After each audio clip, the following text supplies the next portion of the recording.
important step, because now you'll have an easier translation rate established. Yeah. I mean, No, I was told they to said fill up the that, tables not first. solder, but I think that's for photographic tried to do that purposes. for quite a while, so a fair amount of money and so through the books, but to have the system that is acceptable means that Just we start.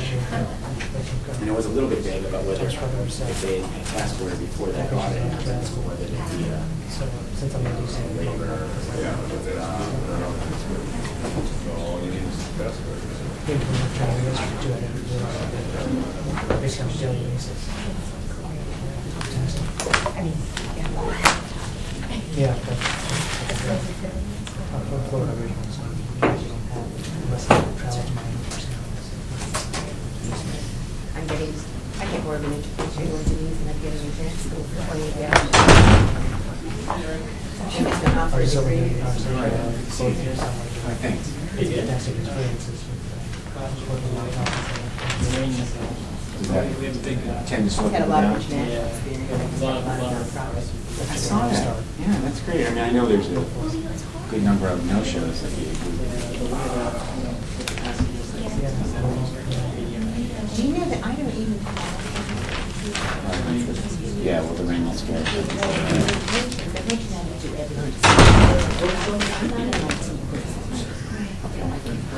Where's the book store coming from? How close? Can I... I'm as interested as I am in actually studying insurance. And I got down somehow, just the job search. I mean, I can read it.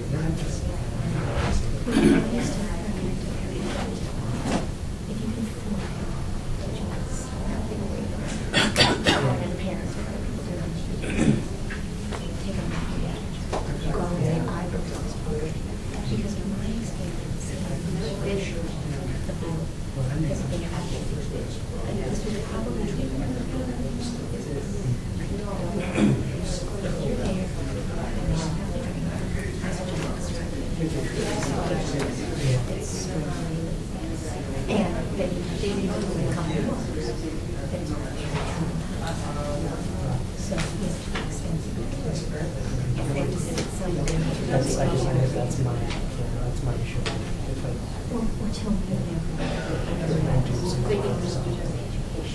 considering, I mean, I've sent out something like 45, 50, which is right before I wasn't talking about having schools in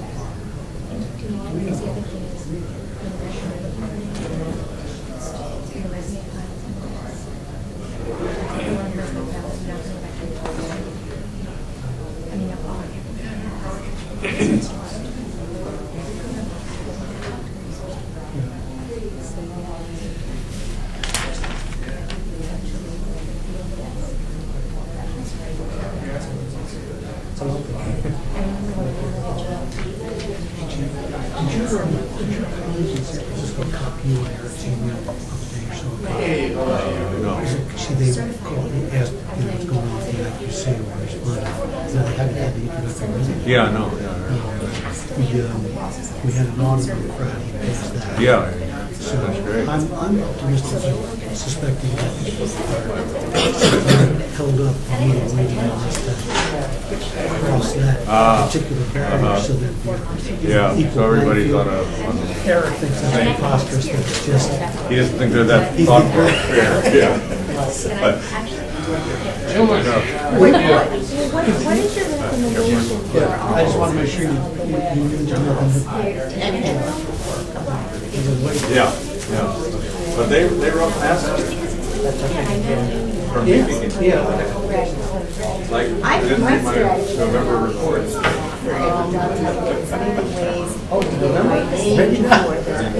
we had that meeting. Okay. Those were, I figured everybody would find a way to get their resume on like 4 different times, to search a job. Well, a couple of them, Did they talk to you? I actually thought They look at the chief of party. You would be starting from the grad school. There's a couple of other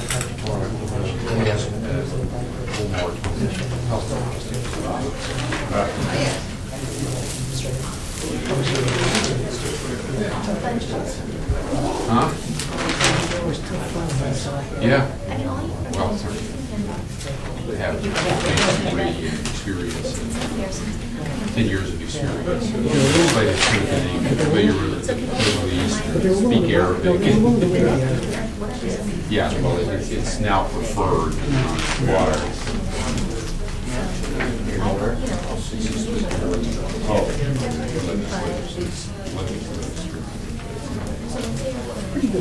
It's not a lot of public advocacy and civil society. Yeah. So that's one of the problems linking the NGOs and civil society with farmers.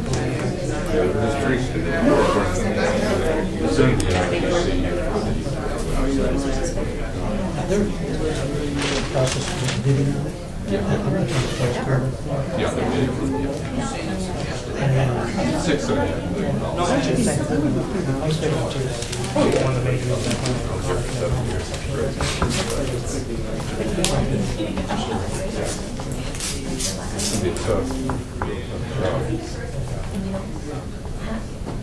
Well, I went to Carnegie. Well, you were there. And there's a little report on it for BPK headquarters in College. Conventional, common ground was. There are 100 ways that land on the desk, and Real they're all reform good. requires regime change. All the existing regimes know that. And therefore, Self-defeating the personal state. they want independent court now to do it. Legislative body work. That's what it's called. It's not pure.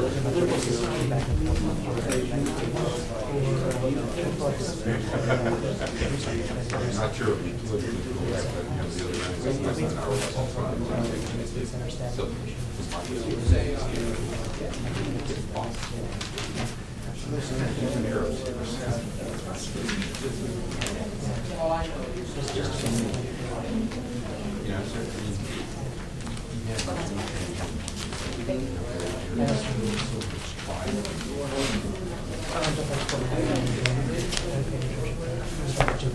Think about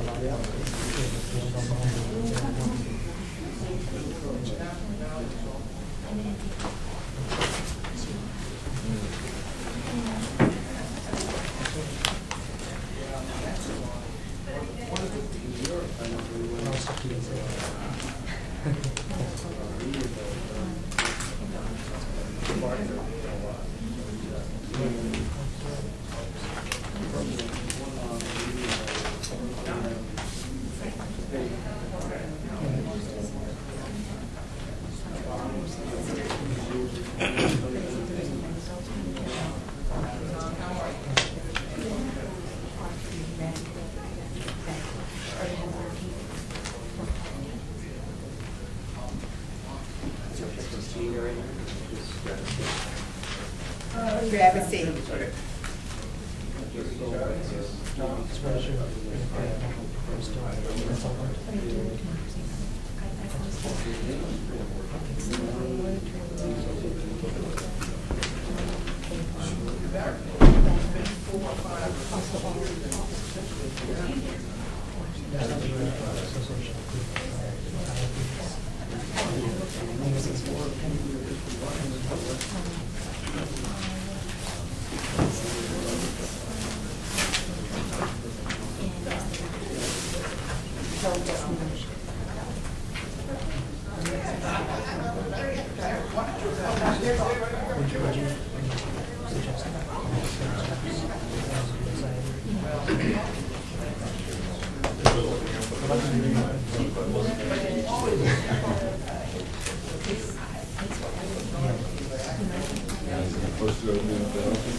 But really, to do serious had my thoughts, but we can say I probably don't know. Still consideration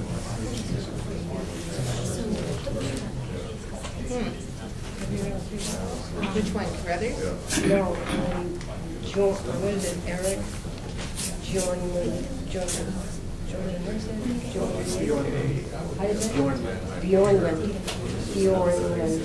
He is part of yesterday. Both ways,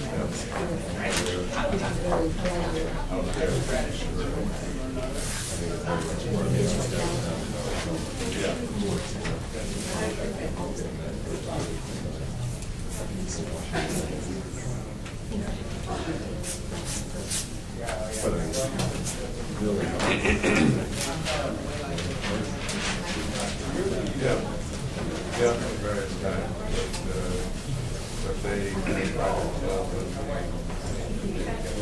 we're on the left of us. But that's a big sign. Otherwise, everybody speaks. Right. You know, if it's your name.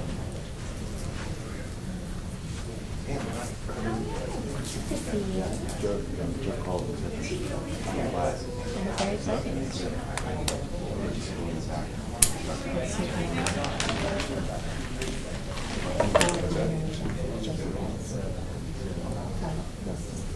Yeah, nice to say hello. Never met you. How are you? I caught you from a weekend.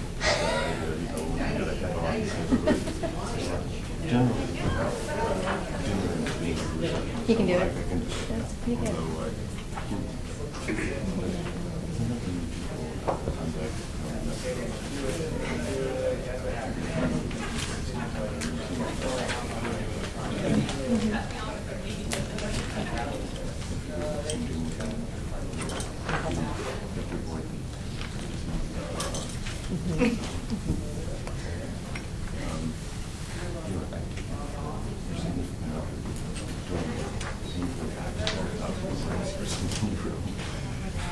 This is what I get to.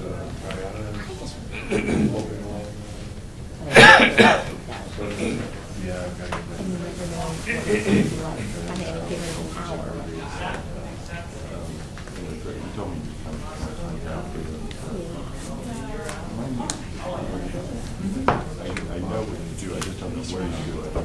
I'm concerned. So, we'll probably various Diversion back to or tell it to them. Hopefully it's Jewish cultural heritage, so they can keep the.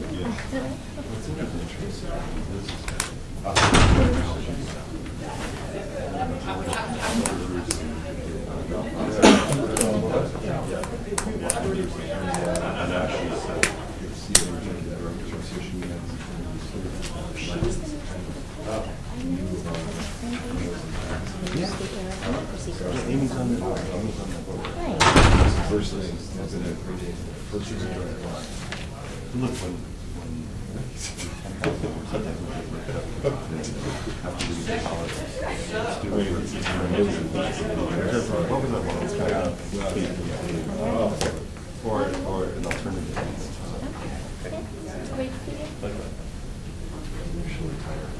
Yeah.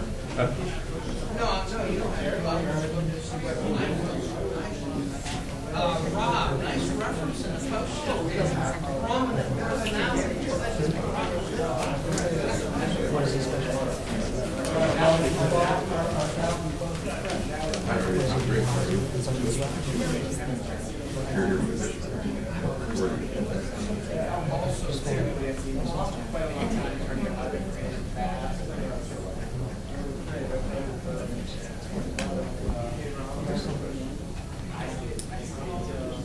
What is the first array of programs? Since we got weather delays, we're going to wait just a couple more minutes. We got our speakers here, but we're going to wait just a couple more minutes before we get started.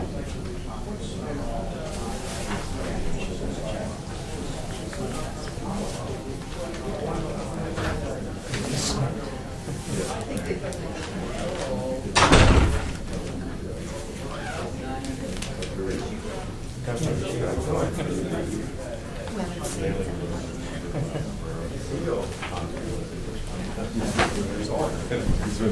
can't do it. Same time, thanks for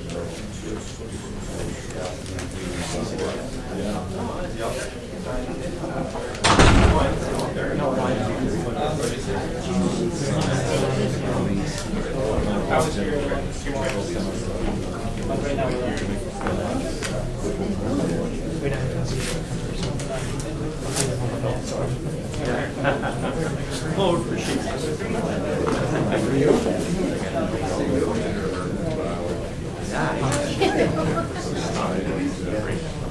How are you? Where's I thought Ohio. My friend that was working was always telling me how long it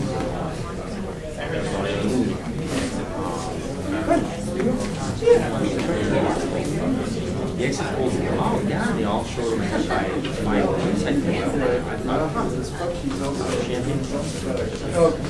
yeah, right. Yeah, it acts like some girl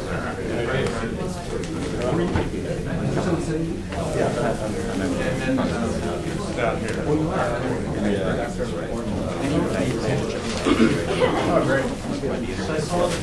Yeah, I'm signing off.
Yeah, we do wide variety. A lot of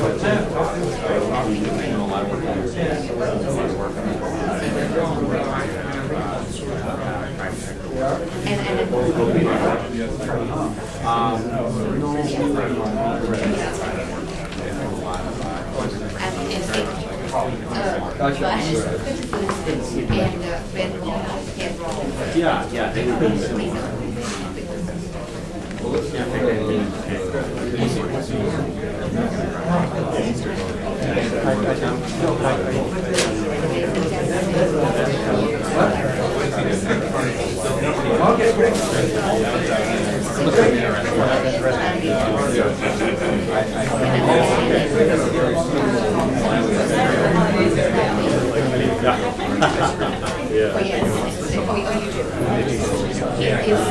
Anybody who's doing that, I guess it's you work with everything.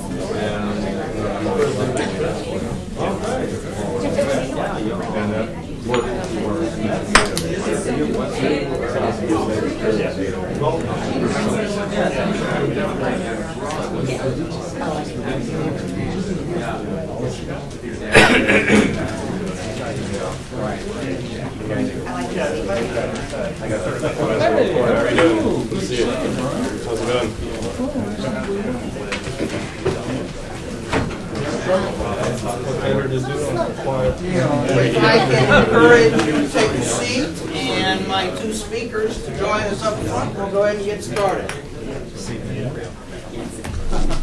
So how are you? We have everybody except... Well, no, my 27 I started now we went on the second, so I'm trying to share trying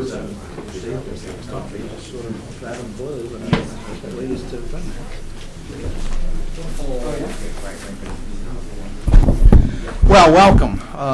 Appreciate you all coming. I'm Bob Hathaway. I direct the Asia program here at the Woodrow Wilson Center.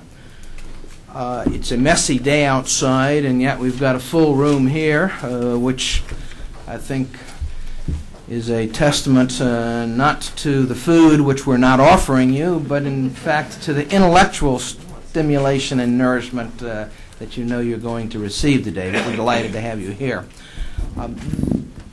I have the privilege of organizing and hosting a good many programs, all of which, or virtually all of which, I enjoy, but this is a particular treat for several reasons.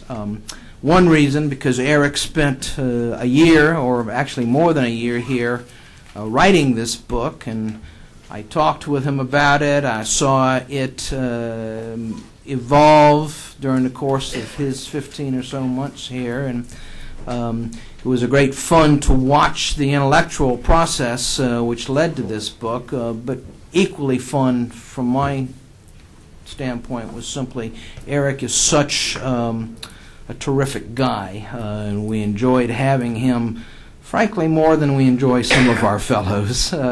So I'm particularly pleased that we're getting him back here now, sort of at the end process. One of my colleagues just noted that Eric is sort of the poster child for a Woodrow Wilson Center fellow. They come here, they write a book on the same topic that you invited them to come to the center for, to write on. Then the book actually gets published. It receives a great deal of interest, or it provokes a great deal of interest in the larger community, and it is written in such a way that you don't have to use a academic jargon dictionary to understand what you are reading. So Eric, anytime you want to come back here, we would love to have you. I guess the other reason I would say this particular event is so much fun and such great pleasure for me is because during Eric's stay here, got to know his family a little bit as well, and his family, and I don't see Gina right now. Where's she hiding? But it's Gina, in the very back, Gina, his wife, is here today, and Eric's got a terrific family as well. So, welcome to all of you. You saw the bookseller on your way in. What you may not have seen is that the book is being sold for a discount of roughly 20%.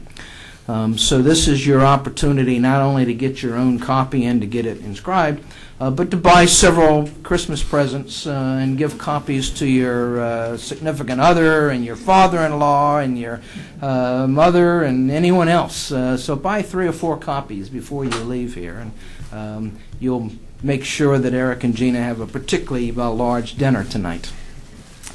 We will now move to the book itself.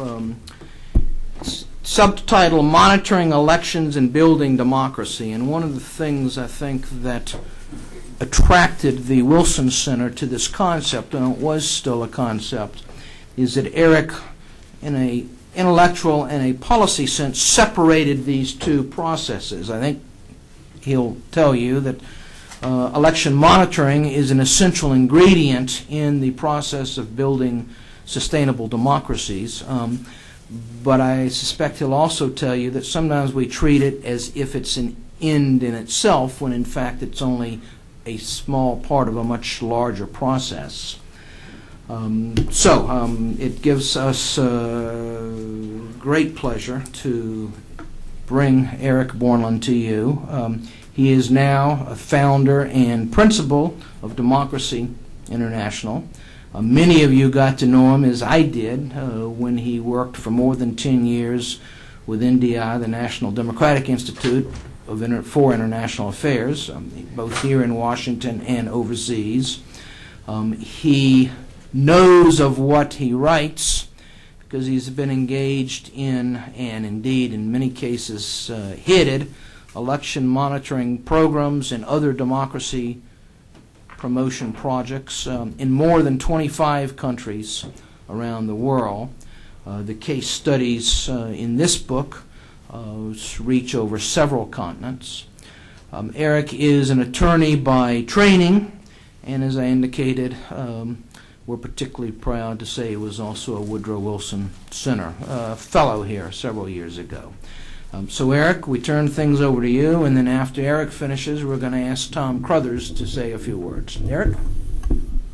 Thank you, Bob. Yeah, I was saying to my wife that I wasn't sure what I should say at a book launch. It's my first sort of real book, so I thought don't have a lot of experience at book launches. And my 9-year-old daughter said, well, I think you should just say you worked on it very hard for a long time, and thank you very much for everyone for supporting you on it. And leave it at that. So I thought that approach might work, but maybe I should say a few other things.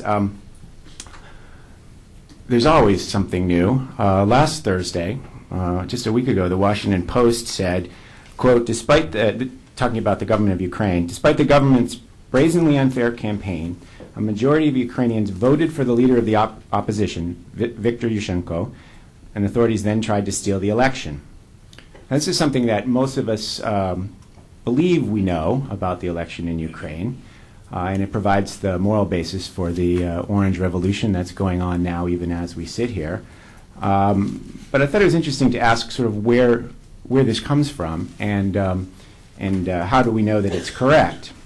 Well, the principal way that we know this, those of us who aren't in Ukraine anyway, is through media accounts and press accounts of what international and domestic Ukrainian election observers said about the Ukrainian election on November 21st. There were nearly 5,000 accredited international observers.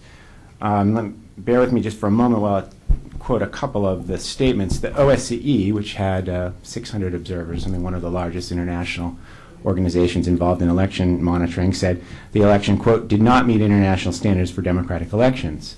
And they cited things like abuse of state resources, media bias, inflammatory campaign language, and intimidation. NDI said that, quote, fundamental flaws in Ukraine's presidential election process subverted its legitimacy, end quote. And they said, quote, the cumulative effects of systematic intimidation, overt manipulation, and blatant fraud during the campaign and on election day were designed to achieve a specific outcome. A group of European, particularly Eastern and Central European NGOs called the European Network of Election Monitoring Organizations said, quote, problems in the pre-election period combined with those on election day were potentially serious enough to affect the election outcome.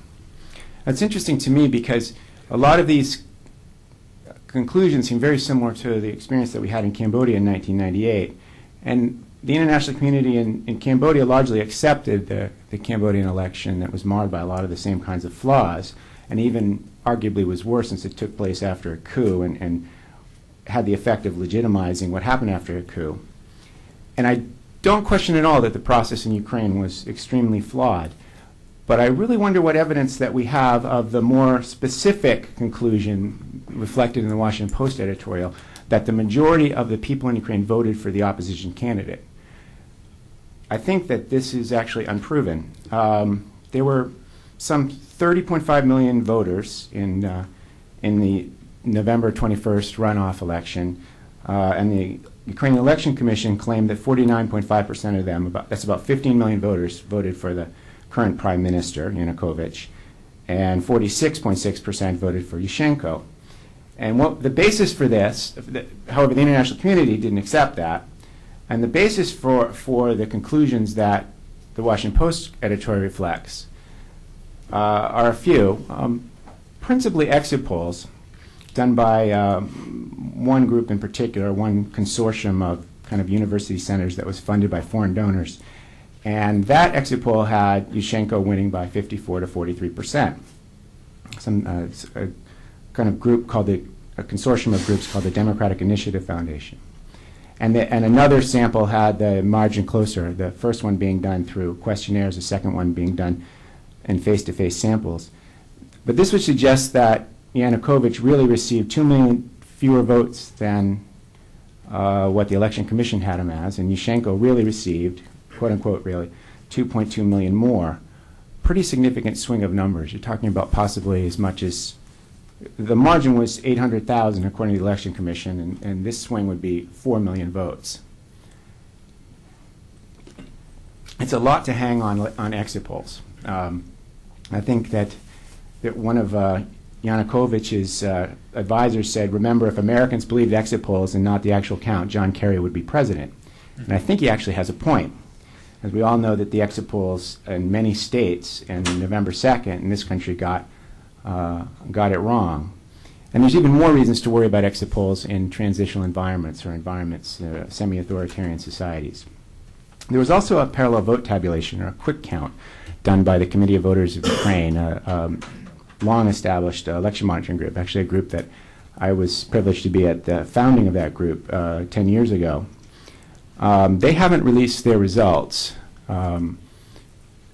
ostensibly because the difference between the candidates is within the margin of error. I've heard that the PVT essentially supports the official count.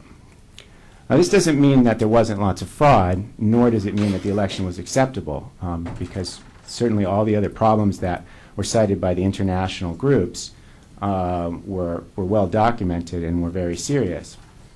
But some of the inferences that are drawn from these specific conclusions, I think, raise some questions about how much we know about elections from election observing. And we know this has become an issue in the relationship between East and West. The Russian foreign minister said 2 days ago that he criticized the, quote, ever more deleterious practice of double standards in monitoring elections, and criticized the absence of objective criteria. And we've also heard similar, or I think similar criticisms from other groups. One example was cited in a recent piece in the Washington Post where the London Guardian called the Orange Revolution, quote, an American creation, sophisticated and brilliantly conceived exercise in Western branding and mass marketing, and a postmodern coup d'etat. So I think on the one hand, Ukraine has really proved to be a major success for international and domestic election monitoring, and it's really reminded us on how incredibly current and important these issues are.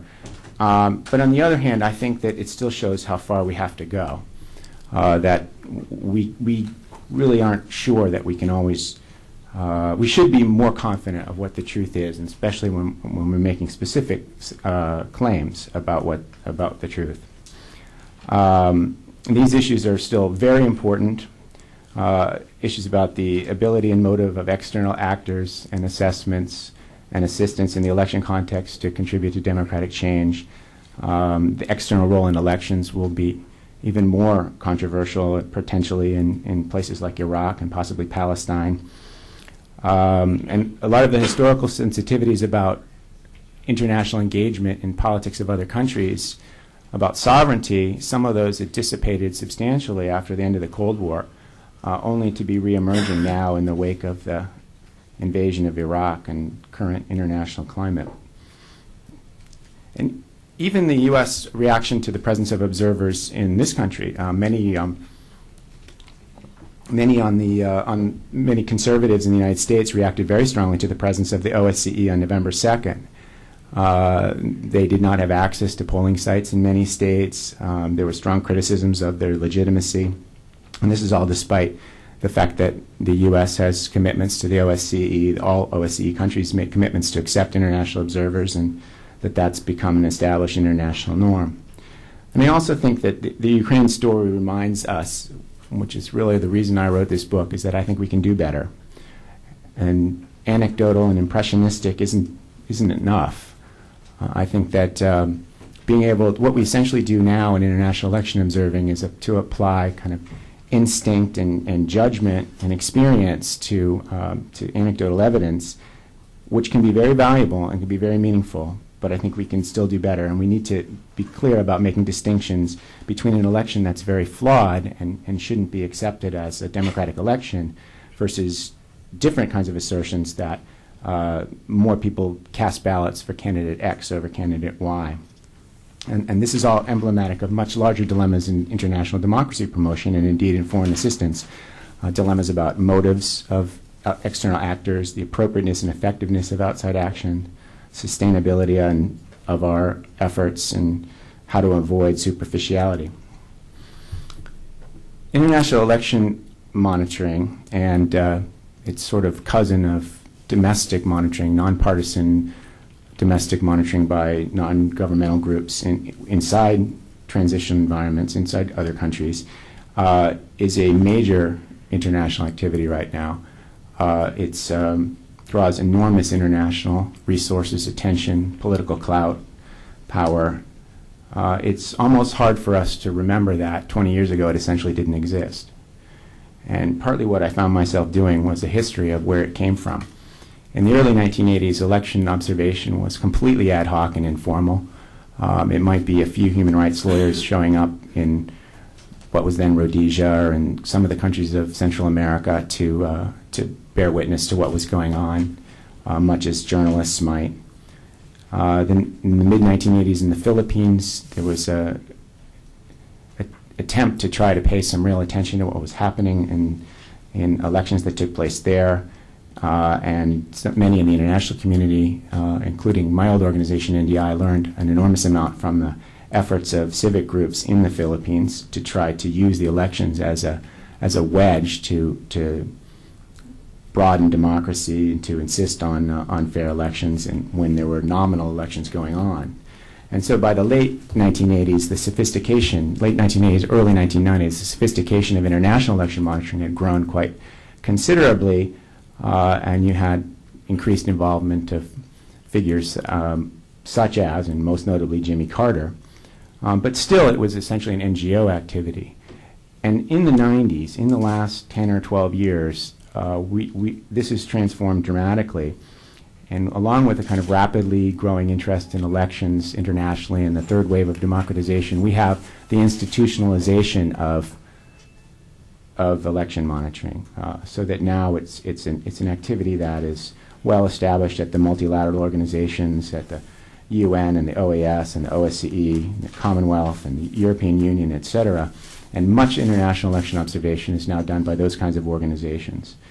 Governments continue to organize and send observers, so you have the United States government sending Senator Lugar to comment on the elections in Ukraine, but also something that didn't exist a while back was the now common practice of diplomats that are posted to countries to get accredited as observers and offer comments as if they were observers and not just diplomats, not just representatives of countries.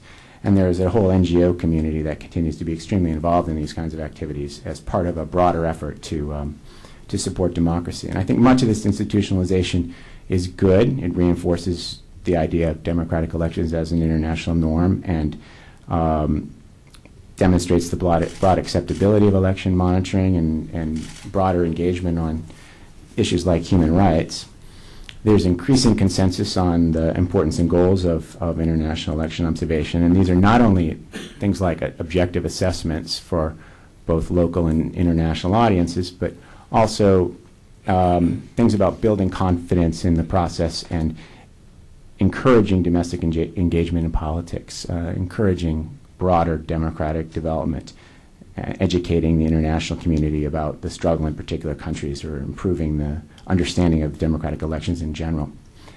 And with this growth in election observation, we've learned a lot, and there's been a substantial improvement over the efforts of 10 or 15 years ago in how we go about it. But there's still a lot we don't do right. There's still too much emphasis on election mechanics and election day, and trouble keeping up with some of the new challenges, such as the idea of well-administered elections that take place in a context of unfair rules or highly flawed environments. I use Cambodia as an example of that in the book. And there's a real risk of superficiality still in election observation and of providing unintended legitimacy to processes that don't deserve it. There's a lot of issues that I thought about talking about that I think I won't have the opportunity to mention right now. Things like what are the standards for democratic elections? The whole idea of what an election, what we mean by free and fair, and where that phrase comes from, and what it does or doesn't mean, and why observers don't ever use it anymore. There's an issue about the standards of conduct for observers, which is extremely interesting. There's been a real push in the last 5-7 years to increase the professionalism and ethics of international election observation. Some of that is misguided and therefore interesting, but that's something I won't probably have time to say anything more about today. So a lot of interest about what the threshold question should be for whether international organizations should observe elections, whether it's appropriate, and whether participation confers unintended legitimacy. So I think with the remaining time that I might have now, I'd like to just talk a bit about three specific things. One is a little bit more about some of the new directions in methodology, some of the kind of continuing problems and new directions. And that could apply as much to domestic as to international, but I'm mostly think of it in the context of international groups. The second thing I'd like to try to touch on is the whole idea of the fact that there are trade-offs in international assistance to domestic groups doing election monitoring. That's a very important theme in my book, and I think it's got larger lessons, and I hope I can give it a little bit of comment right now. And finally, if I have time, a little bit about verifying the vote count, which goes back to the Ukraine question. As I said, there's still lots of problems and issues in election observation. And this is not because there isn't consensus on how observation ought to be done. There's consensus that it should be comprehensive regarding subject matter, that elections are political processes that go much beyond the administration of the election on polling day, but relates to legal context and political context and the extent of violence and intimidation, access to media, and the like. There's a consensus that international observers should look at election processes over time, that it's not just the immediate time of election day. And we know, and the Ukraine example probably shows, that the legitimacy of a process is determined well before election day, often, or it can be compromised by events after election day.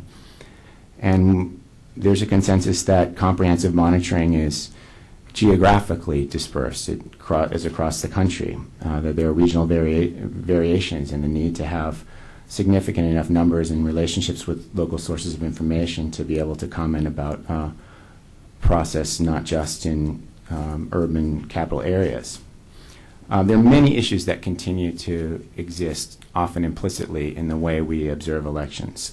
Issues about how we deploy or distribute poll watchers or allocate resources, things like long-term versus short-term, static versus mobile, completely random versus statistically random observation.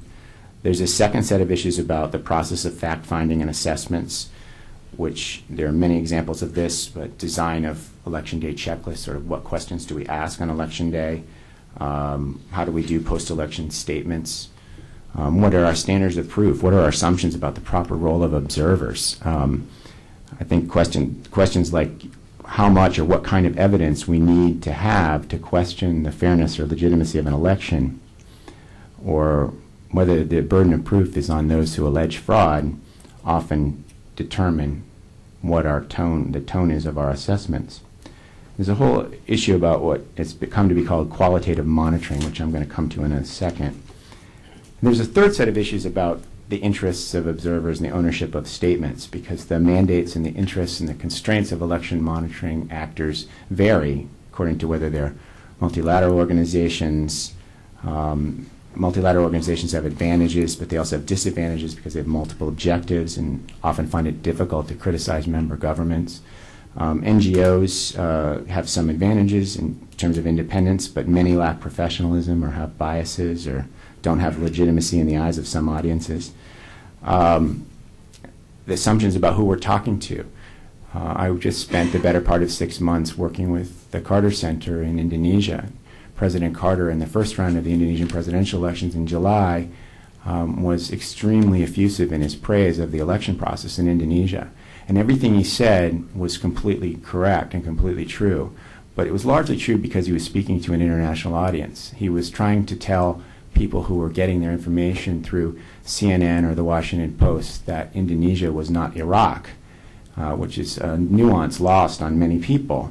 It's the world's largest Muslim country that has elections that are probably more democratic than the elections that take place in the United States.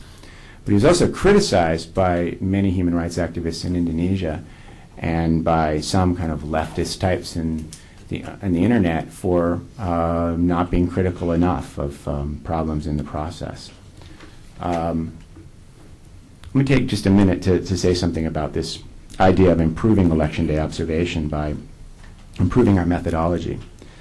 The problem is that even with the improvements of methodology and approach that have happened over the last number of years, we still struggle to evaluate the extent and significance of problems that we observe on election day. When we see serious problems, they often create a dilemma about whether we should question the overall quality or legitimacy of the process. And the only intellectually honest but ultimately unsatisfying solution in many important elections is to point out the problems while in effect admitting that we really can't judge their overall impact.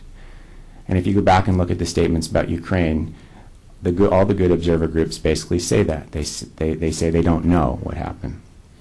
And they don't actually say that they know that the opposition candidate won. They say that the process was extremely flawed and it wasn't acceptable.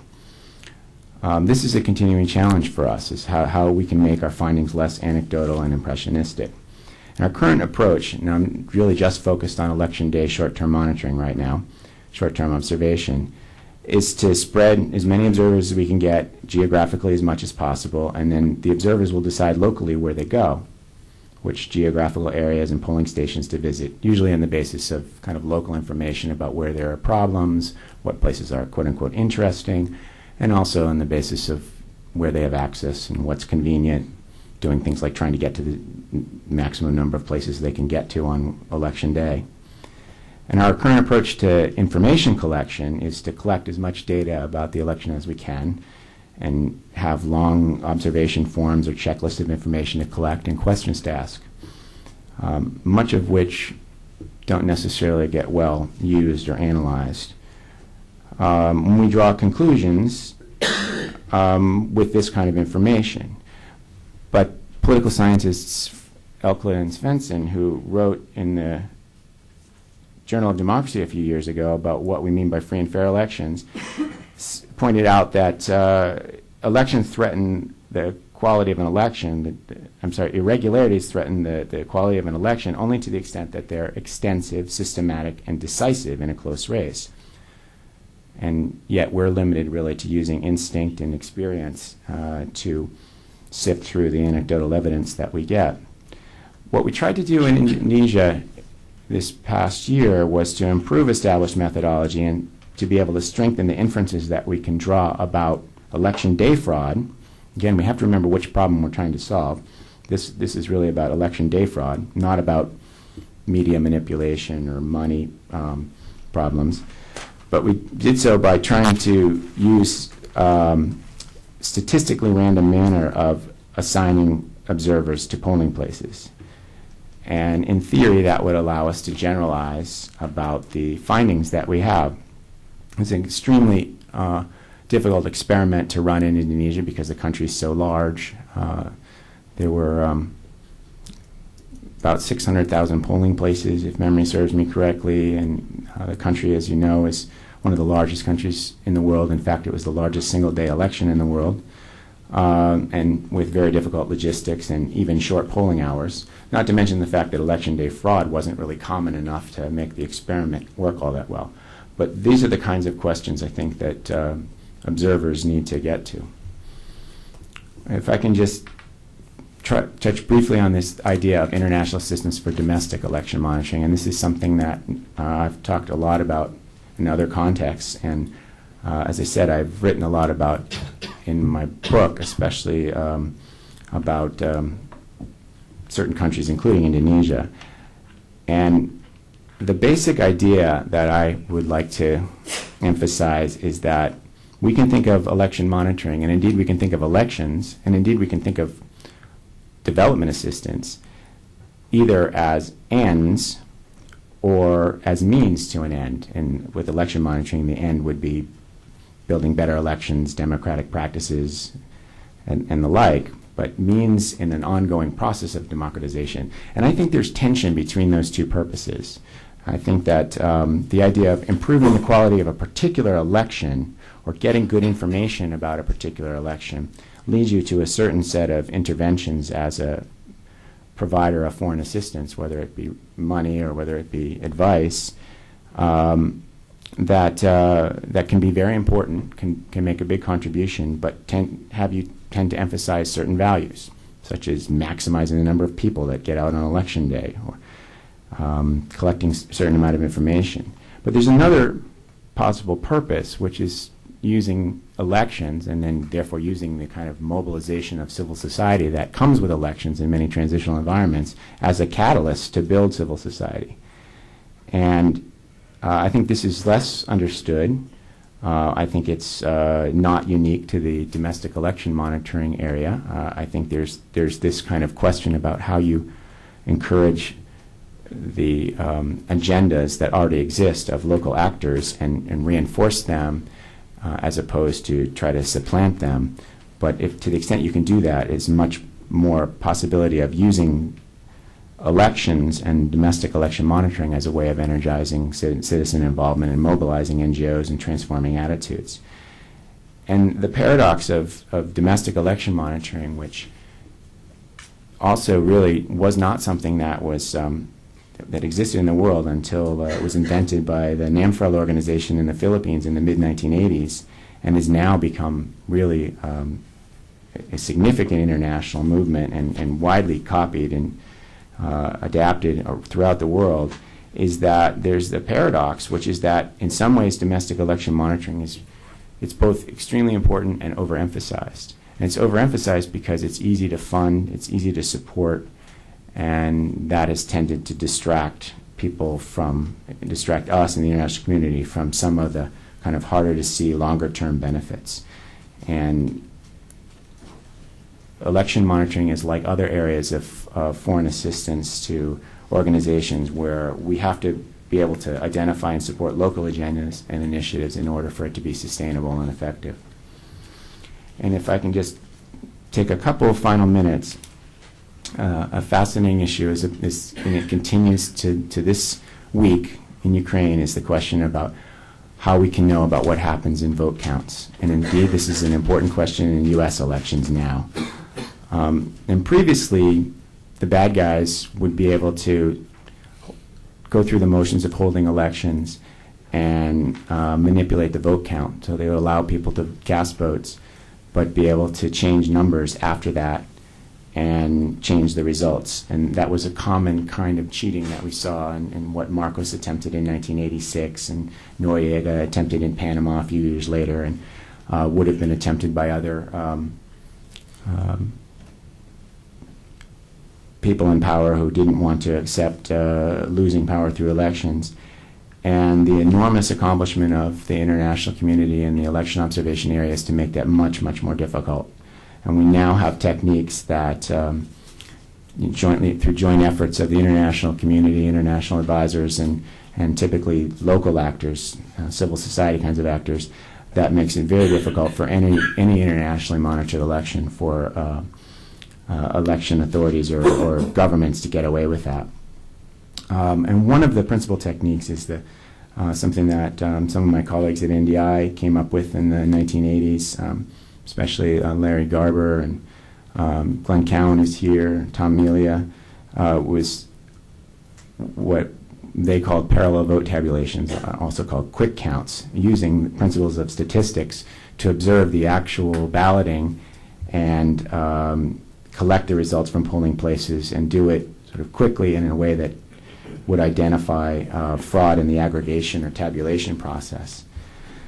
There's been increased use in recent years of exit polls, as we've seen in Ukraine. And as I've said, I think that they're problematic. It's extremely difficult to be able to rely on exit polls as definitive evidence that there's been manipulation of a vote count, partly because they rely on the participation of people and their willingness to report accurately, either to strangers in a conversation or even if it's done through questionnaires. They may not feel that they're anonymous and they may just not want to participate.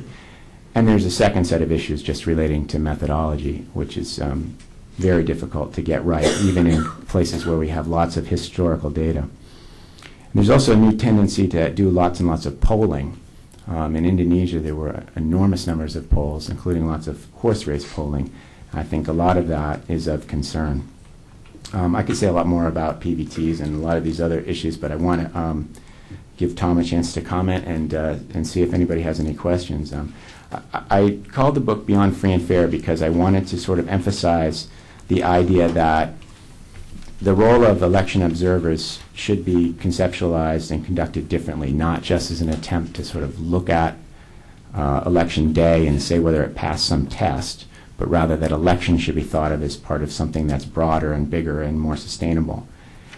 And elections are really an opportunity, and I think, as I've said a couple of times now, that there's an analogy to foreign assistance more generally, that we need to try to think about looking beyond outcomes and looking for specific outcomes in whatever field, but to supporting processes that can continue to go on after the foreign assistance providers have gone somewhere else.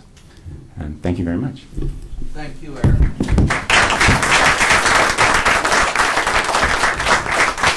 The hardy souls who are standing up in the back, we have chairs over here, we have chairs in the middle, and I would certainly encourage you to come forward and find a chair. We now will hear from another extremely experienced and knowledgeable and highly respected practitioner in the in democracy promotion, that being, of course, Thomas Carothers. Tom is Senior Associate and Director of the Democracy and Rule of Law Project at the Carnegie Endowment for International Peace up on Massachusetts Avenue. Tom is widely regarded as a leading authority on democracy promotion and democratization worldwide. He, in addition, has a broad experience in areas such as human rights, rule of law, international law, foreign aid, civil society development, a whole host of these related procedures. He has written a whole series of highly acclaimed books on democracy promotion. I think, though, Tom, you correct me if I'm wrong, I think his most recent book is entitled Critical Mission, which is subtitled Essays on Democracy Promotion. But the reason I'm not quite sure that's his most recent book is because the Carnegie website credits you with a book which was allegedly published in 2005 on democracy promotion in the Middle East. So maybe that's already come out. Maybe it's on the verge of coming out. At any rate, he's a widely known and highly regarded expert on these subjects. Like Eric, Tom is also a lawyer by training. Tom, we're delighted to have you here, and we look forward to hearing from you now. Thank you.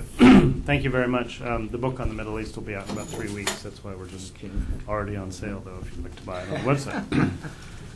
Eric, I want to congratulate you on writing the book. You know, I've written a couple of books on democracy promotion.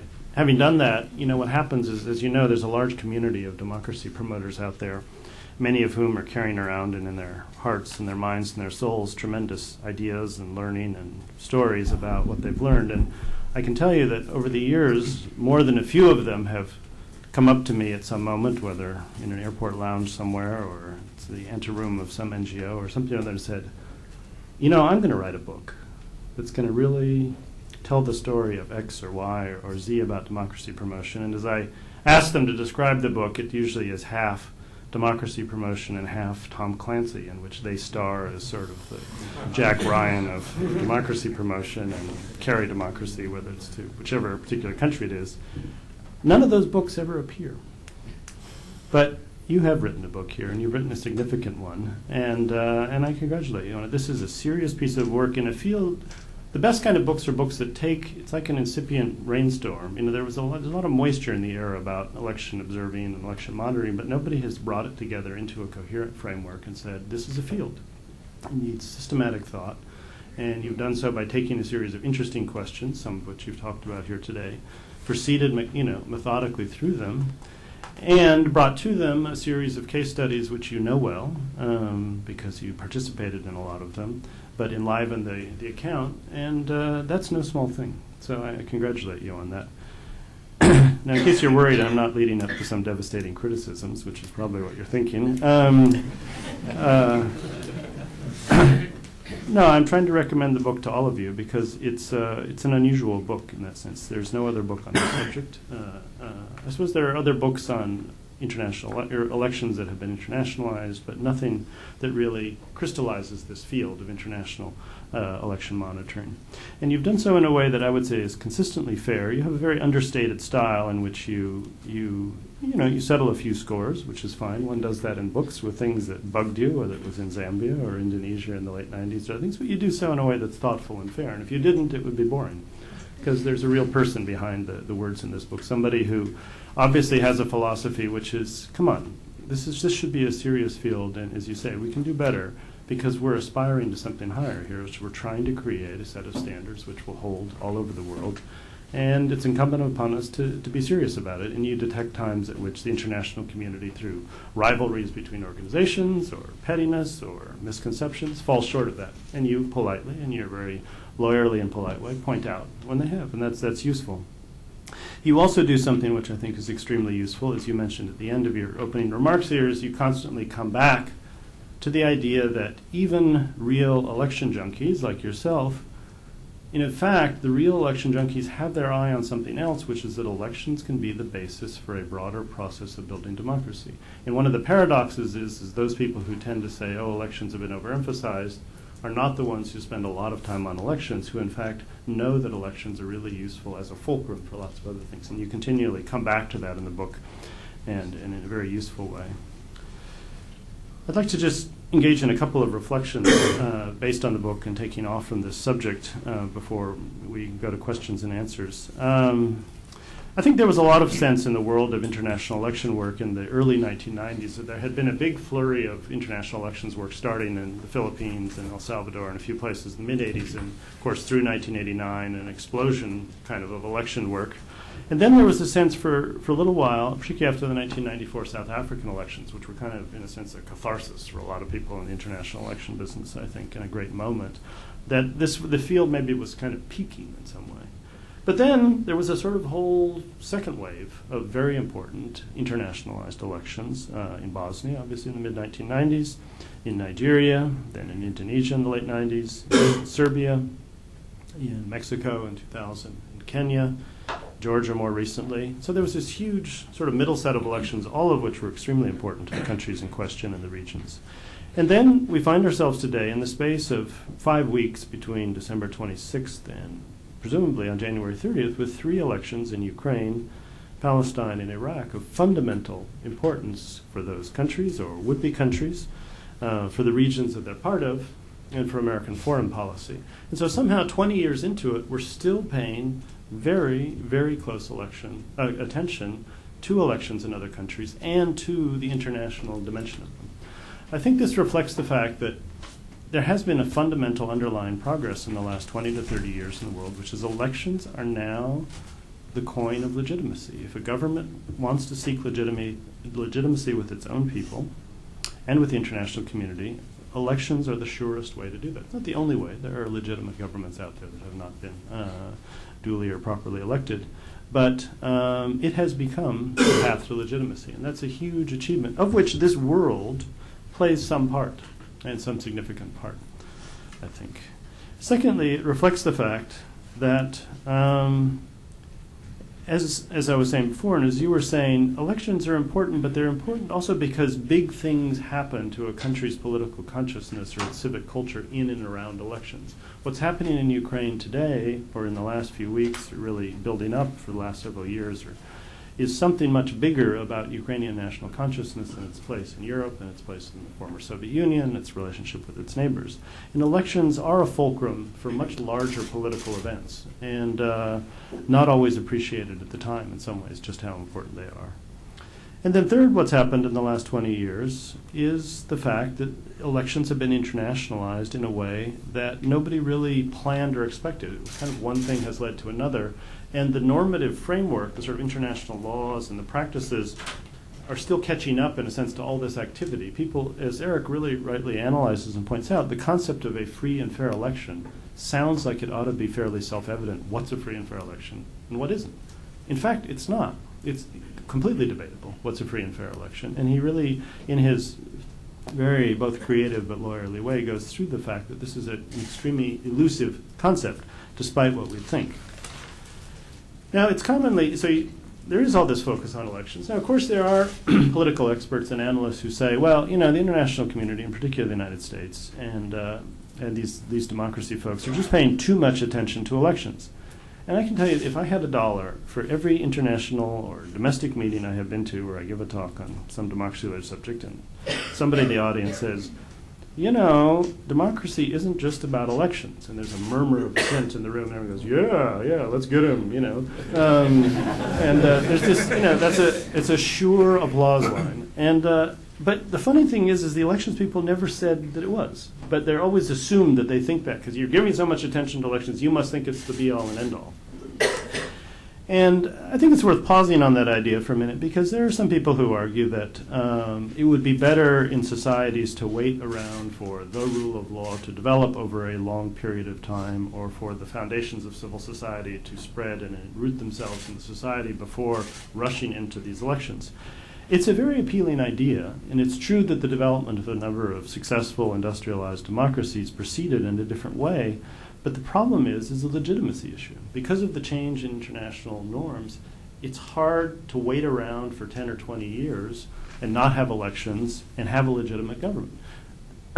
People in Iraq, a lot of them anyway, want to have an election. They would like to have a government that they feel is legitimate in their eyes and their terms. And interestingly, a lot of them there feel elections are the way to do that. And so it's the assumption that we can sort of recreate the development process in some countries that occurred in parts of Europe is kind of an illusion. And the idea we can just tell countries, just wait 20 years, develop the rule of law, then come back and have elections. Tell that to the Nigerians in the late 1990s, or the Indonesians today, or the Iraqis for that matter. It's just a sort of it's kind of a non-starter, I think, as an idea in some ways. I mean, there are cases like Bosnia where the international community has an unusual level of control and influence and can sort of help set the schedule for elections. But in most, not so much. On the other hand, there is some truth here in that currently, at least I think this administration is falling a bit into the pattern of overstating elections, or the importance of elections in certain places. I would say both in Palestine, the Palestinian territories, and Iraq. In the Palestinian territories, the Bush administration is saying elections are the key. The Palestinian elections are the key to peace. And as President Bush said in his press conference with Tony Blair a couple of weeks ago, as long as the Palestinians choose their leader through democratic elections, that leader will be a peacemaker and peace will be achieved. Ignoring the fact that the last Palestinian leader was chosen through elections, or was ratified through elections, and didn't prove to be a really wonderful peacemaker. And there's clearly a tendency to overplay the importance of elections in the Palestinian territories for the peace process, sometimes as an excuse or a way of thinking about the peace process that I think ignores other issues. And in Iraq, what's happened because of the nature of the American involvement there is we are counting on elections in Iraq in late January to serve the consensus building and political deal-making function that in other societies has occurred separately from elections in a process of negotiations prior to elections, such as in South Africa in the early 1990s before the elections, or in Afghanistan through the bond process and other things.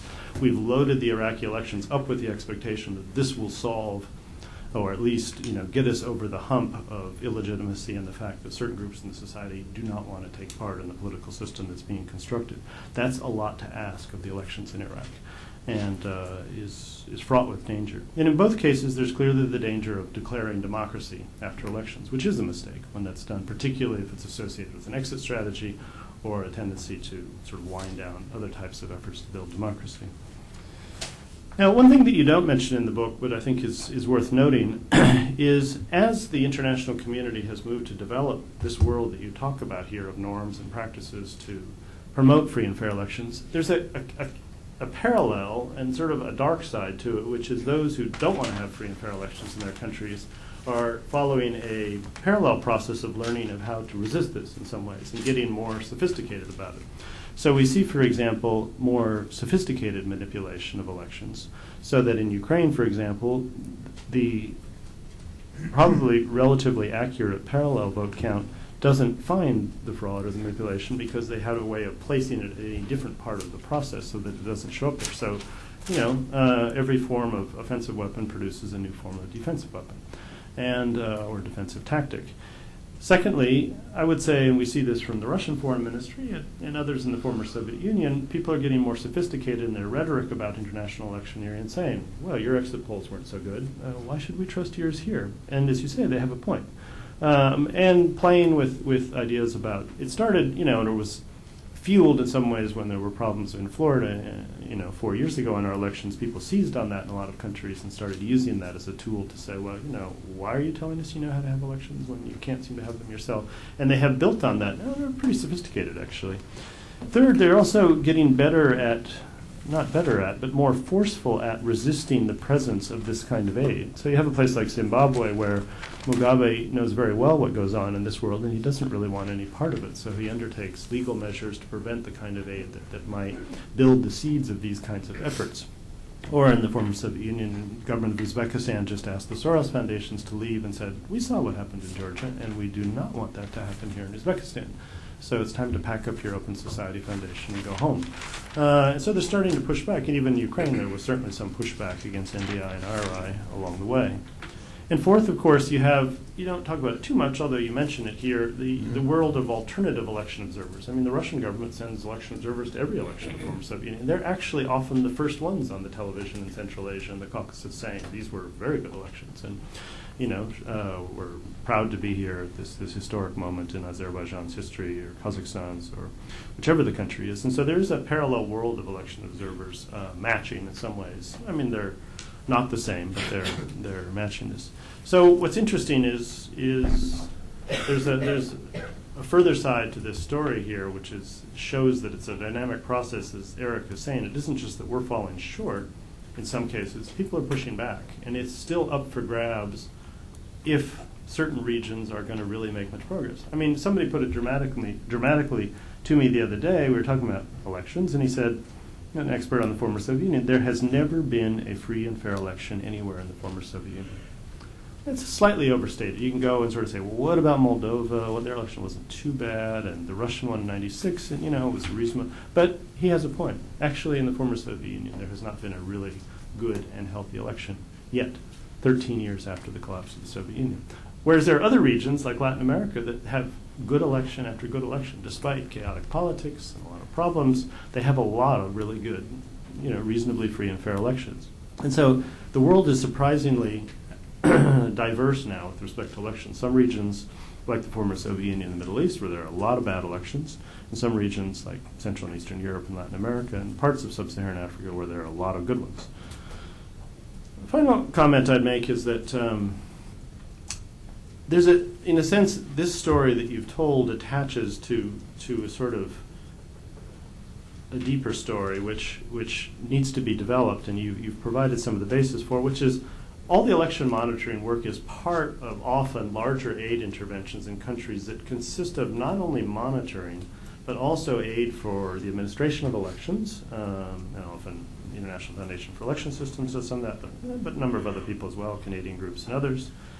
Aid for civic education, get out the vote campaigns and other things, as well as aid for political parties, whether it's partisan or nonpartisan, depending upon the country. And so election monitoring is now often being put in the context of a much larger effort, some elements of which are much more interventionistic than others.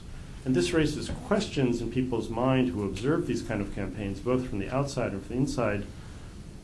Is election monitoring, if it's so neutral and so rule-oriented and so fair, why is it associated with things that maybe don't seem that way? Is that a danger to election monitoring, or is that an active use of it in a way that makes it more effective?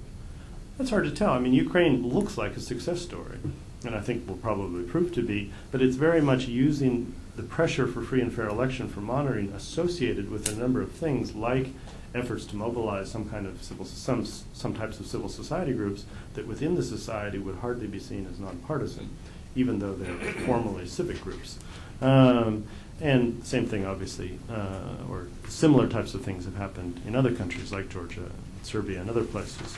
And so election monitoring is a part of what's become a larger world. And because people in the world these days tend to be a little touchy about the concept of democracy promotion because they've seen a lot of news from Iraq lately and said, oh, if that's democracy promotion, that's not something we want. There's a higher sensitivity about the concept. In Ukraine, the Russians aren't just pushing back on Ukraine and the Ukrainian sort of parts of the Ukrainian elite, they're pushing back on something broader, which is they don't necessarily want the United States leading what they perceive leading the way on these things. So you've told a story, but it's attached to a larger story that I think we need to make sure we need not lose track of, because I think it raises some fundamental issues. But once again, I want to congratulate you on a terrific effort, and I think you'll find that it will become a highly acclaimed book on democracy promotion, but your probably daily life won't change that much, and you'll be able to walk down K Street without, getting too delayed by well-wishers. But that's not a sign that it isn't a great book. So.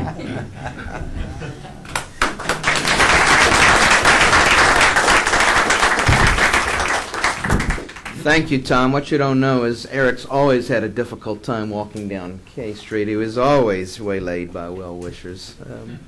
I neglected to say, and I probably should have, not only are we proud of the fact that Eric was a fellow here and wrote much of this when he was here, but also we published it. Woodrow Wilson Center Press, along with Johns Hopkins, are the publishers. Joe Brinley is the director of the press, and Joe, raise your hand. Joe should get a little bit of credit because it's a very handsome book on top of everything else. I now open it up to you. I would invite you to introduce yourself before making a comment and or raising a question. Gong Lin from the Wilson Center will give you a microphone, so if you'll wait till the microphone comes. Right here first. I'm Al Laporta of the U.S.-Indonesia Society. Just a couple of anecdotes, and I know you don't need any more, but in terms of what I would call the efficacy of monitoring, in Mongolia in 2000, we had elections that were I would say pretty good from the free and fair standards, whatever you might call them. We observers and long-time deep observers saw abuses only in a few places around the country. By and large, it was a good election, and there was a significant amount of international interest in those elections. Not only the United States, but the EU, Japan, and several others. In contrast to 2004 elections, where there's vastly less international interest in the monitoring exercise, but far more abuses. In other words, I think that the number of eyes on an election process does indeed reinforce the conventional view, at least, that more pairs of eyes looking at elections generally means they turn out a bit better from whatever common standard you might want to apply. Secondly, on Ukraine, I just cite the views of one observer who was in the eastern Ukraine, northeastern Ukraine, and she came back with a couple of days after the election, the first one, and she said that the abuses were at the next higher level, not necessarily at the polling booths, but they were very creative in having given instructions to the polling place managers to manipulate the aggregation of the votes. And there was a hue and cry from a few of the political party and civil society observers, and lo and behold, the chairman who was counting those sub-districts votes recounted. And what did she find? She found that she had put a lot of the opposition votes in with Yanukovych's votes, and they recounted all over again. So right there, I think is a good example where recognized abuses, even on the spot, can make a difference in how, in this case, provoking a recount, virtually an instant recount. I gather that's not really a question. No. Nick? Thanks. Nick Berry, Foreign Policy Forum. The Russian government is convinced that Yushchenko will win in the 26th of December election. And they attribute that victory already to election monitors. They suspect they will do two things. One is they will concentrate on the eastern Ukraine, neglecting the western Ukraine, and that will deter the Yanukovych vote fraud, but will permit the Yushchenko vote fraud, and that the vote fraud from the west will carry the election. Secondly, they're very concerned, which I think Mr. Carothers mentioned, that a lot of election observers carry cash, and this cash can go to the candidates that outside forces want to win, and they suspect that the United States and Western Europe will provide much more cash than they're willing to provide their favorite candidate. Doesn't this create the impression that, in fact, election observers, as you said, Tom, can't be neutral, and secondly, that they may, in fact, discredit elections? Both you gentlemen. I don't think that it's any more true that election observers can't be neutral than judges can't be neutral. I mean, there's a kind of a whole school of thought in legal world about how you can't really have real judging because everyone comes with their own biases and prejudices to making decisions and can interpret the Constitution in any way they want. And at some sort of intellectual level, there may be some truth to that.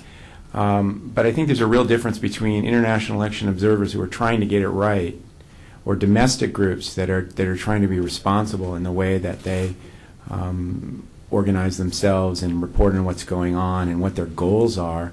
There's a real difference between that and what Tom pointed out, that there's this kind of alternative universe of manipulating election observation itself, of never intending to try to get it right.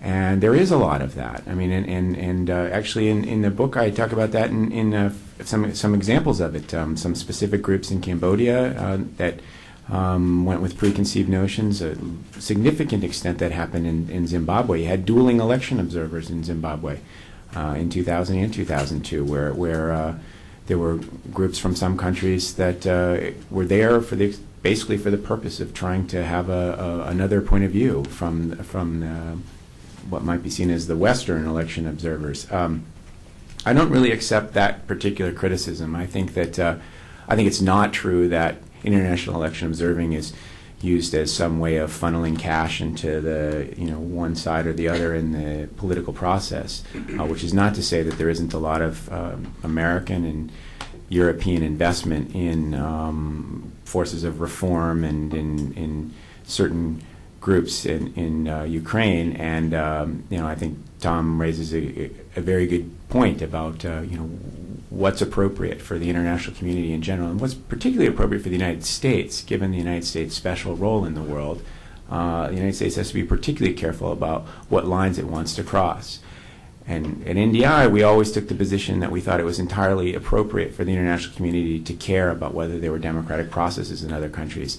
But we thought we should not be in the business of picking sides in other countries, assuming that they had those kinds of processes. I don't think that election observing is being used in that way in Ukraine.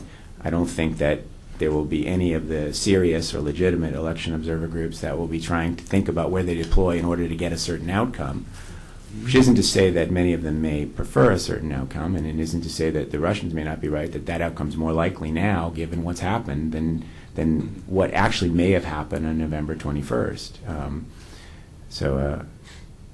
And that's basically my thoughts in response to that. Tom? Just briefly, that Russian version of Lukashenko fraud versus fraud from the other side that's a little bit misleading, because the fraud of the type that seems to have occurred in Ukraine is really organized and implemented by people around and behind the electoral authorities who are sort of been controlled by the government indirectly. And the idea that each political side has the capability to engineer that kind of fairly sophisticated fraud that seems to have taken place I think is a bit of a red herring. And so I'm not sure. I mean, the Yushchenko forces are not going to be controlling the electoral machinery in the election, even if they're getting most of the votes in certain parts of the countries. That doesn't mean they're controlling the electoral machinery in those parts of the country. So I think that's a catchy sort of way for the Russians to put it. I mean, the Russians are really stirred up here by Ukraine because deep down, I mean, to put it bluntly, President Putin and regimes further east don't buy the idea of free and fair elections. They have regimes which are strongman regimes, which limit political opposition, which manipulate media systematically, especially the electronic media, intimidate independent media, and do a number of other things, and really don't buy into the norms of free and fair elections. And what's happening in Ukraine is very threatening to them. And so they're striking back with all of their resources, but what's interesting is other than, the London Guardian, which I think happens to be a particular group of journalists there who's sort of sympathetic to that line, I don't think they're finding much response either in Europe or the United States. And so I am cautious about electoral interventions that are highly partisan, but most of what's happened in Ukraine has been trying to hold the Ukrainian government and electoral authorities to some standard of reasonable practices that meet international scrutiny, and they failed in that. And that's kind of all there is to the story, to some extent. The Russians can throw a lot of dust around. They were the ones funneling cash to certain people and intervening politically in the election in fairly overt ways. So the training that NDI and IRI did with Ukrainian parties was open to government parties. Government party participated. It was training. It was not cash. And it's fundamentally different from the kind of types of interventions the Russian government was doing. Over here in the back, yes.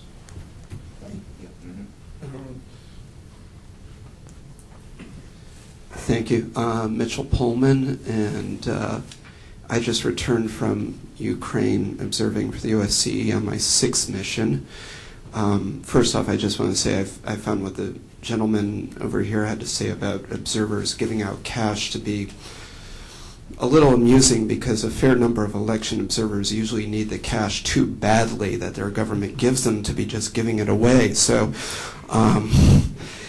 but I wanted to go back to what you were saying at the beginning about anecdotal evidence of electoral fraud. On the missions I've been on, what I think a lot of people don't really understand is most election fraud really is not very sophisticated. And those, when reports are written about election fraud, usually it's a compilation of what is in fact very crude, obvious attempts to steal an election. Everything from fake documents being drawn up with erasable ink, obvious ballot box stuffing, signatures. I've seen voter lists where every single signature is identical. There is an increased trend towards more sophisticated fraud at the higher level, but I wouldn't minimize anecdotal evidence of fraud, because that's really what most election fraud is. And I have to say, I was in Western Ukraine, in Ivano-Frankivsk, where 93% of the vote was for Yushchenko, as reported. That was the official figure. And I have to say, at least in that part of Ukraine, it was some of the cleanest elections I saw. Even in polling stations run by Yanukovych supporters, the vote was primarily for Yushchenko.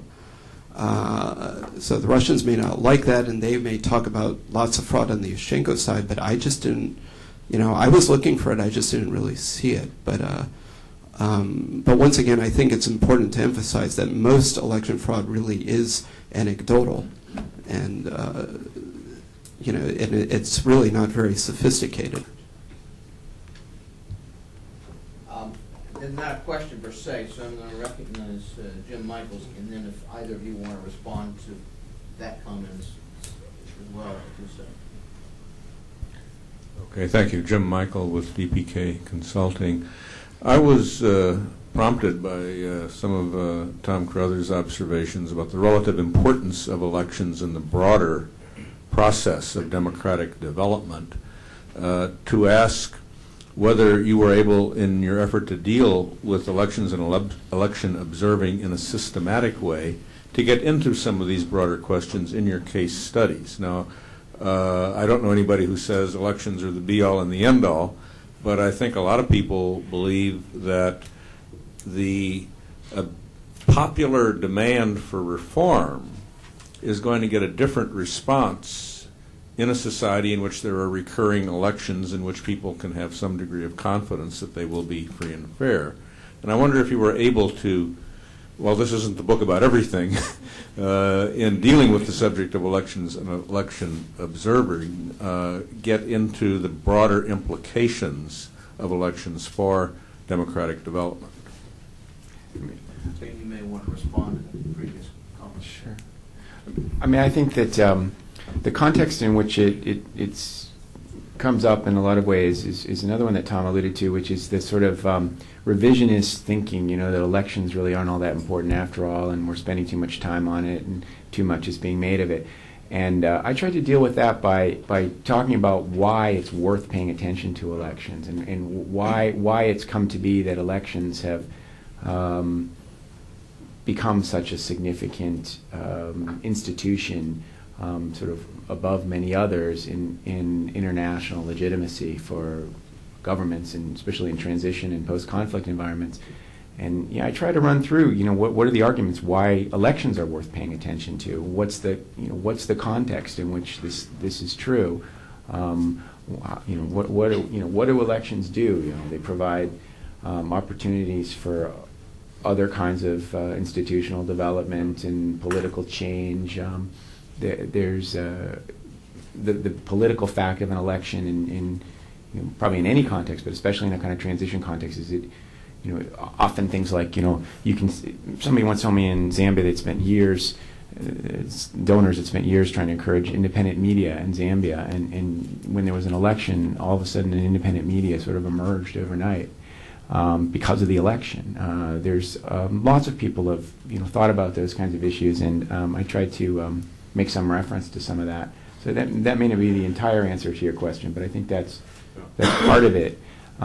I've tried to think of it in terms of looking at this as somebody who cares about the world, as part of the international community, as it were, trying to encourage democracy. The goal isn't to have elections in Iraq or elections in Ukraine. The goal is to have democracy in Iraq or democracy in Ukraine. And this is an opportunity. That's why I spend so much time on case studies, and so much of what I've talked about as I've been writing this book has been about the question of, how do we assist domestic election observers? It isn't just a question of getting reports back from the 600,000 polling places so that we have really good information about what happened on Election Day. I mean, to the extent the Committee of Voters of Ukraine has really good information about what's happened in Ukraine, that would be good to know. I mean, we'd like to see the report from their parallel vote tabulation. We'd like to have more detailed reporting on what their observers saw, because they're out there in much greater numbers than even with the huge numbers of international observers that have been in Ukraine and will be in Ukraine later this month. There are domestic groups that are much bigger, that are from the places that should be able to spot and smell and detect fraud much better than foreigners ever could. And that's all very important. But perhaps even more important is that you're getting people involved in politics. In many post-conflict, post-authoritarian societies, or societies that may be in some kind of transition out of authoritarianism, the space for people to be involved in politics was very small. And people thought of politics as being kind of where national elites fight over systems of patronage and getting money. And now all of a sudden, what politics is about starts to change. And domestic election observation is one of many kinds of examples of that. And if we don't remember that that's part of the reason we're trying to support them, then we kind of lose the opportunity to do something meaningful. And that's a lot. So I think that gets at your question about what's the bigger context for elections, and in terms of process, so my concern isn't whether fraud happens. I mean, if the source of reporting on it is credible, then we know it happened and we know it's a problem. And I think one of the issues in Indonesia wasn't that there was even the remotest chance that, at least in the presidential elections, that the extent of fraud that there was would have affected the result, because it's just too big a country. The margin was too great, and it was in the runoff it was one national election between two candidates with a margin of millions of votes. I forget I don't know, but fraud is and cheating is still something that isn't acceptable and has to be pursued, investigated, prosecuted, dealt with. And to the extent international observers can help create a climate in which there is accountability for those kinds of things, it has all kinds of other benefits. It's the sort of narrow question of whether it's enough to call into question international legitimacy of a process that I think is more difficult.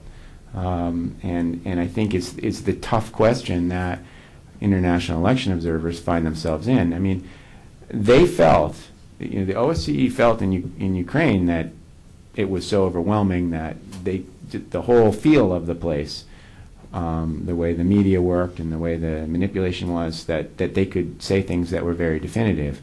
I'm pointing out that some of the media accounts have picked up things that they didn't actually say and that the evidence doesn't support, and that some of the trying to increase the sophistication of techniques will enable us to get closer to what the truth is and not be in the position of just kind of seat of the pants analysis, which I think is always going to put us in a better position.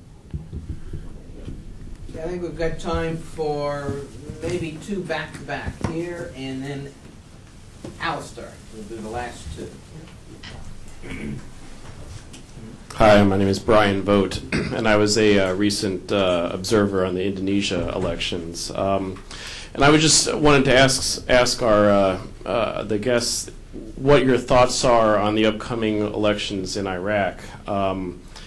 This is a huge topic in itself, but I'm just wondering what your thoughts are about how this relates to the other elections you've seen. What are the potential? What's the potential there for it to be free and democratic? So just your thoughts on that. Actually, Alistair, before we give you the microphone, Tom reminds me that he told me he had to leave. Before he gets away, I want to publicly thank him. Before I do that, Tom, would you like to say anything at all? No, I think that's an excellent question for Eric, actually. It's his book and his day here. So well, Tom, many thanks for being with us, and appreciate it. Eric, we're going to let Alistair ask one more thing so you can gather your thoughts about this tough question. Alistair Bowie, Wilson Fellow here at the Centre. Assuming you have a country that has managed to create an independent election supervisory mechanism, including appeal mechanisms, how does development assistance encourage that mechanism to remain independent as the less sophisticated means of stealing election are eliminated and the full focus comes on how can you undermine the actual administration of the election? Well, I wish Tom were still here, since those are both very difficult questions for different reasons. Iraq's a difficult question because it's such a big issue. It's the issue in a lot of ways. There's a group of non-governmental organizations in Iraq, such as they are. I have no idea whether any of these groups actually existed before the last year or so, but there are many well-intentioned and courageous people in Iraq that are trying to organize these same kinds of civil society efforts to bring about, to advocate changes in the process or advocate reforms, and then to get people out to observe for the elections themselves. And some of the leaders of these efforts were spending a lot of time in Indonesia. There's a lot of resources for them to do these kinds of things, as you know. There's a lot of money being put into supporting democracy in Iraq. And so they were there for some time and had occasion on several times, both in sort of formal settings and less formal settings, to talk to, try to figure out why anybody in Iraq would be courageous enough or crazy enough to try to mobilize people to monitor polls, that there are going to be some real questions about the security of those observers. And one of them asked me actually in a public forum about this many people at it, how they could guarantee the safety of their volunteers. And I just sort of panicked, thinking I couldn't think of possibly how you could possibly justify asking somebody to go out and stand in a polling place in Iraq and make sure that nobody came and disrupted the balloting or cheated in any way. although I didn't say it in those words, I just wished them luck and told them that they had to just keep trying. I mean, I think that to have a genuine election in the current political context in Iraq is going to be extremely difficult, principally because people won't be or won't feel safe to participate in all parts of the country. And as I think most of you know, I mean, that's exacerbated by the fact that it's a national election on one single list, where the whole country is the electoral district.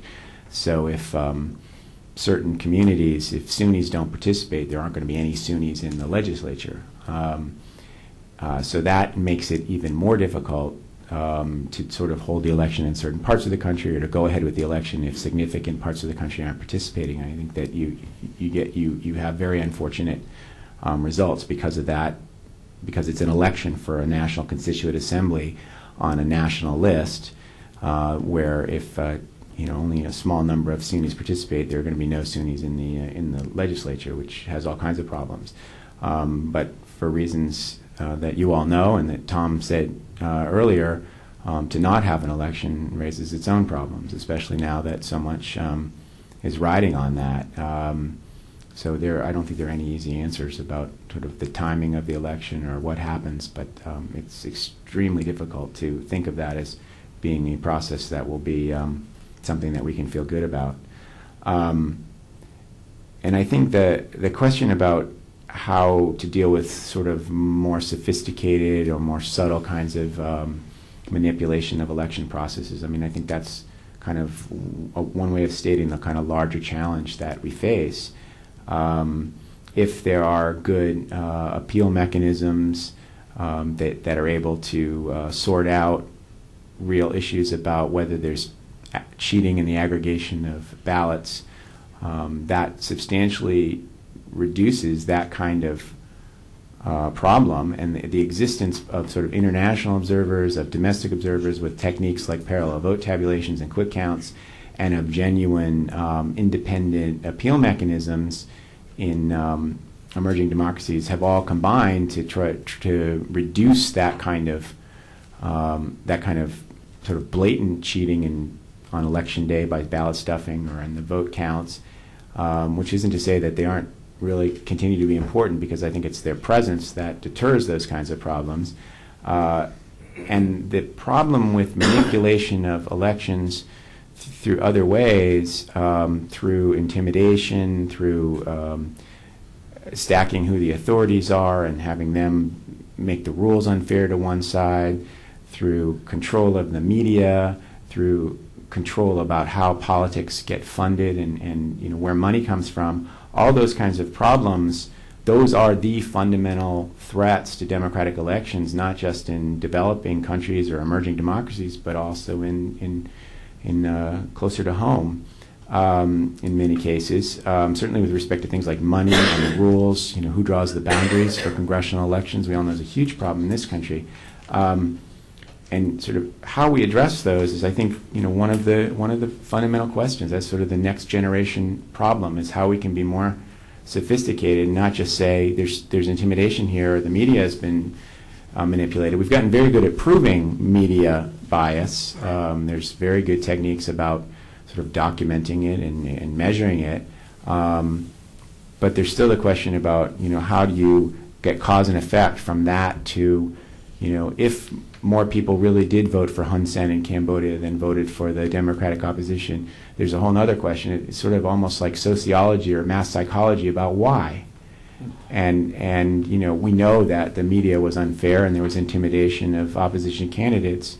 But how do we, what do we do about that? I mean, what do we say about it, and what do we do about it, since our larger goal is to get to a better place, to a more democratic place? And I think that's probably a reasonable place to end it now, because I think those are some of the kinds of questions that I think that we're struggling with and we're trying to improve our response to. I wanted to also, before I stop, I wanted to mention that I'm really pleased that Freyo Halus here was the principal research assistant on this book and worked with me for a long time on it. And thanks for coming, Freyo. Thank you very much, Bob. Eric, I've just heard half a dozen questions for your next book. We look forward to hosting you after that as well. Join me, if you will, in expressing our appreciation to Eric. As you leave, stop by, buy 2 copies. Thanks for coming. See you soon. Thank you. Thanks so much.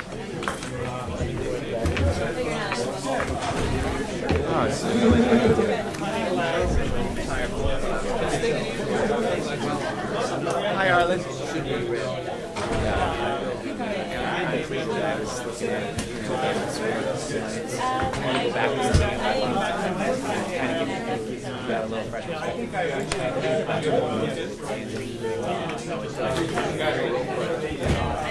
Hi, good to see you.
Is Alice still running?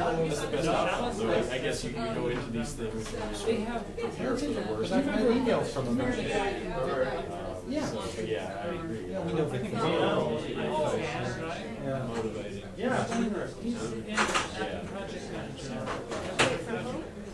This is where we're at. Oh, really? Next year they're going to be working. Vic just started a week ago. Yeah, oh, yeah, there's, 4 months left. Not even 4 months. Oh, are you? Okay.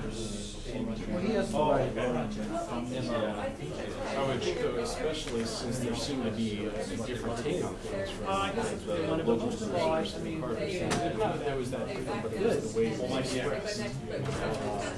And so they're probably feeling at this point, we're not being listened to the degree we need to be. So maybe they can use the same No, actually, I think, did you overlap? Yeah, just not really agitating. Oh, that's right. It went okay.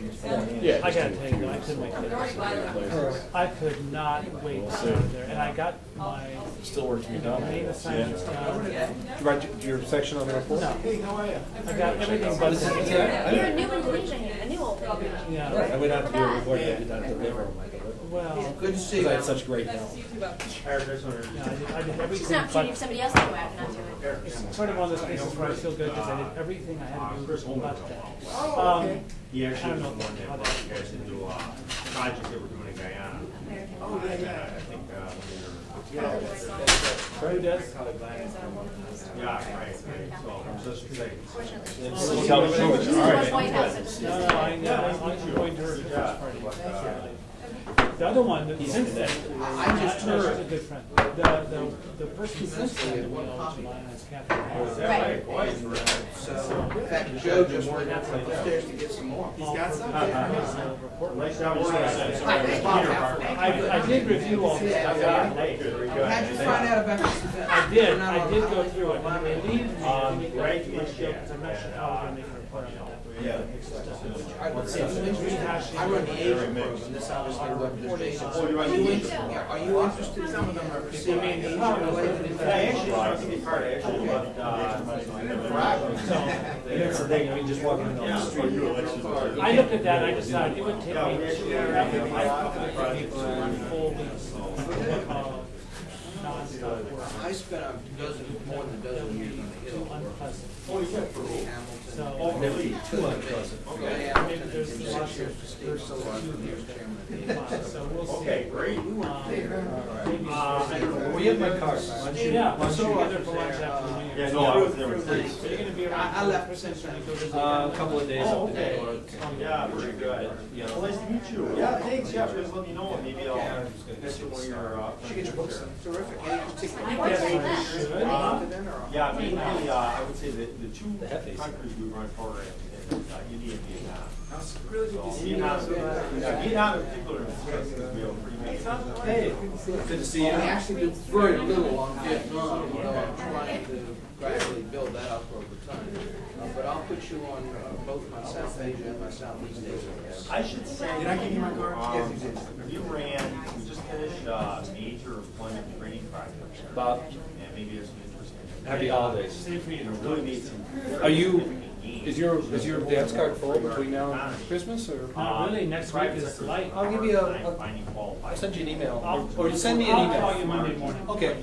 Perfect. Like automated job management links. Did a lot of capacity building with their staff. Saw a measurable increase in terms of their ability to place people in the private sector, reduce the amount of time it takes them to find jobs. You should talk to, you remember Doug Beeryder? Sure. Doug is, as you may or may not know, has just resigned from Congress and has assumed the presidency of the Asia Foundation. I thought I saw something like that, yeah. And he was here yesterday for lunch, which is why I know he spent last night talking with Vietnamese, and I think he'd be very interested in hearing about some of your work in Vietnam. I think he intends to expand the Asia Foundation. All right, yeah, we'll talk. I guess I feel obligated to you. Doug's based in San Francisco, which is their headquarters, but they also have, the Asia Foundation has a Washington office. So you can get over it. Yeah, really, no, appreciate the tip. But just based on what I heard him say. All right, good. Perfect. Great. Nice Well, it's good to have you here. Yeah, thanks. Come back from time to time, and thank you. Good I'll program. see that you know. Well, it's because I got good guy. But I'll see that you find out about some of our programs. All right, terrific. Thanks. Yeah, well, you know what? When you get good guys, it's easy to put on good programs. Welcome back. Thanks. Sorry about the DRSP. The timing, I got committed right before But then obviously you were Those guys went back. Yeah, they were like, see if you can do it because you said you can do it. See if you can, if it's doing it in a way that he can also. I know some of your colleagues over there. That's all. How long has it been there? How have you? That's totally it. I didn't even haven't known you. No, she not involved in it. Well, actually, one of your more junior people, and I forgot who it was, sent me over someone, a professor of UM, on the way in, with CIIS, what is that?